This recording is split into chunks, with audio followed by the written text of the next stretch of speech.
চালটাকে কত সুন্দরভাবে হাতে করে মিলা হচ্ছে। এতে কোনো পা ব্যবহার করা হয় না, যেহেতু অল্প চাল।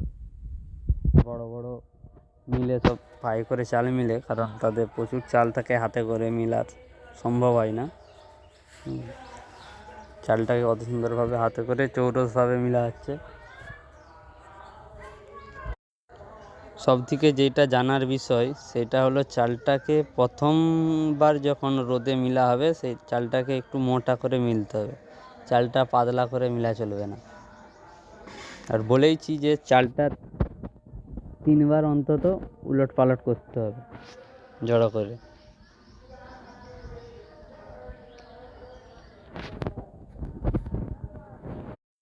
দেখুন যে চাল মুড়ি করতে গেলে কত কষ্ট করতে হয়।